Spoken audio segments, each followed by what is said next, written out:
Hello, everyone. My name is Sam Schaefer with the Poultry Science Association, and welcome to another episode of Let's Squawk About It, the monthly web series where we sit down with poultry scientists and discuss things going on within the field. Today, my guest is Shawna Weimer from the University of Maryland. Shawna, thanks for joining me today. Well, thank you so much for having me today, Sam. Yeah. Well, let's start with you telling us a little bit about yourself and your area of expertise and what you do. All right. Well, I am an assistant professor in the Department of Animal and Avian Sciences at the University of Maryland here in College Park. And my area of expertise is in poultry management and welfare, especially in broilers or meat chickens. I teach commercial poultry management, and my research and extension programs focus on identifying husbandry and environmental factors that alter key physiological processes and behaviors that are related to broiler welfare. I'd also like to talk about how you and I came together to talk about this topic. Yeah. I'm a member of the Poultry Extension Collaborative, and we are a team of poultry welfare experts from 4 universities across the U.S. who focus on developing and disseminating science-based information to guide poultry welfare decisions in practice. We write monthly newsletters, and recently we wrote a special issue on the mailing of chicks during COVID-19. The impetus behind this newsletter comes from a social media post that I saw by a backyard flock owner mentioning that a box of mail order chicks had been delayed in transit. And I want to be really clear that the purpose of this newsletter is to disseminate awareness to poultry enthusiasts everywhere that the COVID-19 pandemic has created unprecedented times for absolutely everyone, and we should make informed decisions about our online purchases in this current climate. Yeah. Excellent and perfect statement to really get us kicked off there, Shawna. Because today on this episode of Squawk About It, we're talking about backyard birds being a popular alternative to individuals buying eggs from the grocery store. And like you just mentioned, COVID-19 has had a big impact on a variety of things, from the supply of food to toilet paper, and now what we're talking about is baby chicks being ordered through the mail. So specifically, Shawna, if you want to dive in a little bit deeper on how COVID-19 has impacted consumers ordering baby chicks online, let's go ahead and start with that. Sounds good. So first, I would like to explain why consumers purchase baby chicks in the first place and the importance of mail order hatcheries. So chicks are really, as some like to say, built to be shipped. They're what we call precocial. So that means that they're able to walk, eat, and drink immediately upon hatching. Human babies aren't even anywhere near that. They need everything. And they're altricial. So humans are altricial, poultry are precocial. These chicks also have a residual yolk sac that provides all the nutrients that they need for up to 72 hours after hatching. It's perfect for shipping overnight. Mm-hmm. So when they're born, they're ready to go.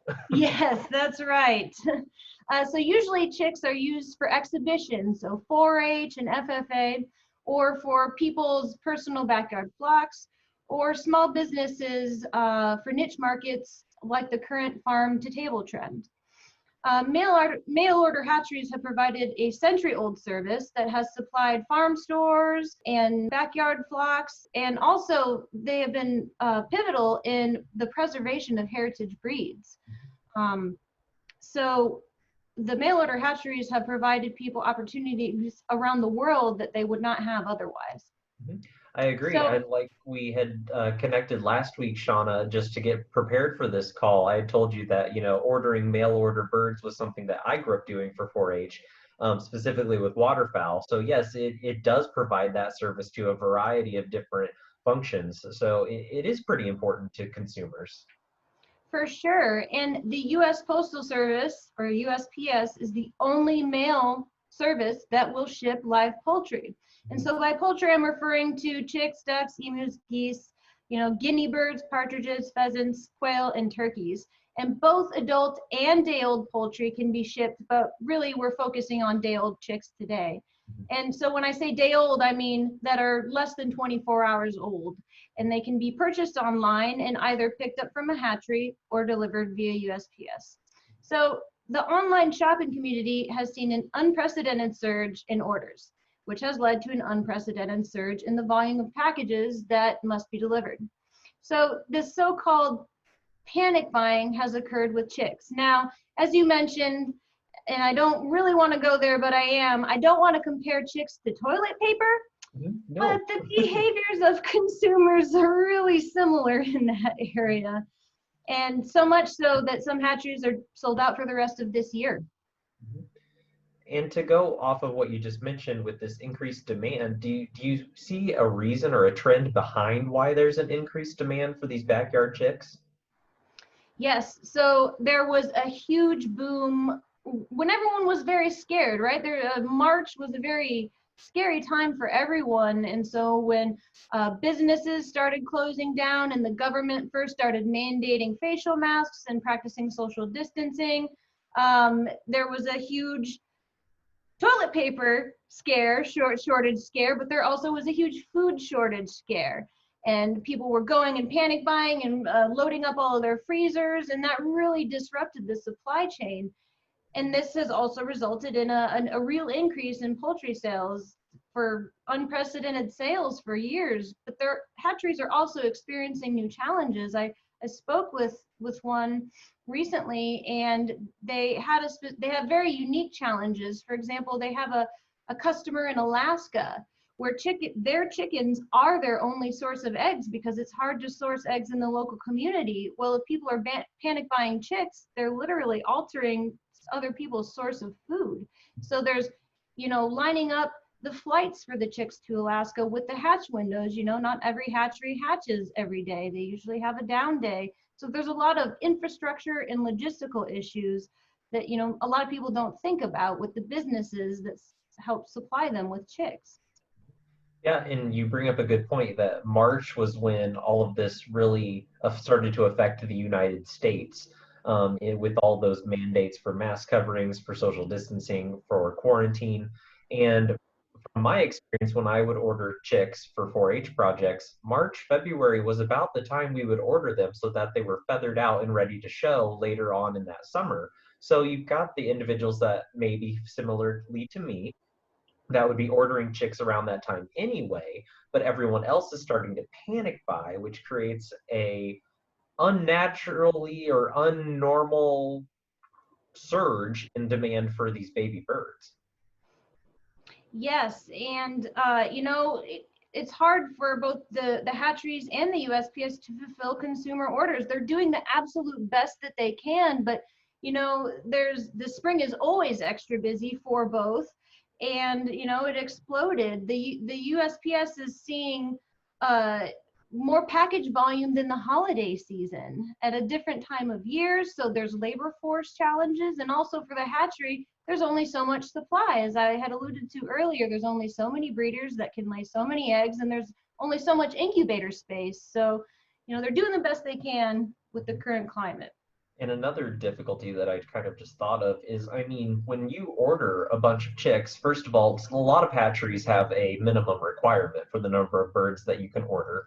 And from my experience, that was based on keeping the chicks warm in those colder months. But another thing is when you have to meet a minimum requirement, for the safety of the birds, you're also finding these packages aren't small. So it takes a good amount of space to transport these birds too. So with an increased demand, and there's already a good size for getting these packages out there to the customer. I mean, we're talking about, you reach a point where you're at maximum capacity anyway. Yes, so it's just so much additional strain on the UPS that it's, we should be more considerate of the challenges that they have. Hmm. Um, Yeah. so I think that it's really important to consider your purchasing options right now. Hmm. And with that being said, so clearly with the USPS being overwhelmed and being able to meet these demands and hatcheries trying to meet these demands, what are some good alternatives that we can talk about to ordering or getting chicks during this time when they're in such high demand? So first and foremost, buy your chicken and eggs at the store. There's not a food shortage scare anymore. The supplies are good. The grocery stores are full of both poultry products and toilet paper. So you can go and buy them on your own. Or you could buy an incubator for cheap online, $20, and hatch your own eggs at home. Hatcheries also sell hatching eggs. Mhm. And you need to buy chicks from reputable hatcheries that are preferably NPIP certified, and you need to be prepared to receive them. So you need to look up the weather conditions. You need to have your brooding environment set up. You know, it needs to be 95 to place chicks, or the low 90s. And you should consider waiting to reduce the strain. So fall is especially not a good time because of the brooding environment. Like I mentioned, you have to keep it very warm and you need to manage them pretty intensely. And I like to describe chicks as liquid during the first few weeks, where if there's a hole, they will find a way through it. So there's a lot of additional time, and I think people from the panic buying in March are realizing that it's a lot of management. There's a lot of time.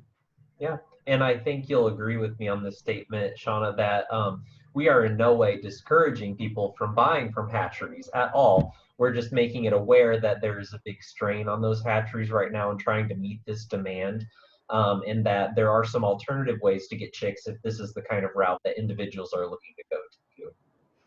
Absolutely. And also pick up your chicks. You know, if there's a regional hatchery, you can go to pick them up. But I understand that most of their business is mail order because there isn't a local hatchery in their region. So I'm not discouraging purchasing chips to be shipped. It's just if you have an option to be more considerate for them. I mean, they're doing all right with their, you know, they're doing well with their sales and their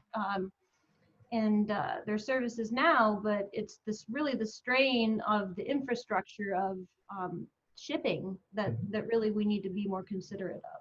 Yeah, and I have come across, because I've looked at, doing birds again at some point, not this year, but at some point in the future.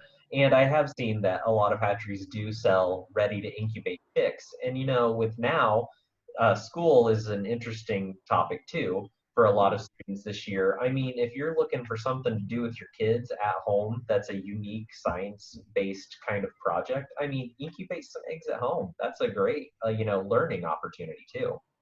Absolutely, that's an excellent opportunity. I know that schools in Maryland are not going to be held until January at any levels, so that would be an excellent science experiment for any age, right? It's 21 days of incubation, and then they get to learn animal management, which I think is great. Absolutely. Well, Shawna, thank you for joining me. Before we sign off here, is there anything that you would like to plug? Yes, well, thank you so much for having me. First of all, I enjoy this opportunity immensely and getting to meet and know you. And um, I would like to do a shameless plug for our Poultry Extension Collaborative.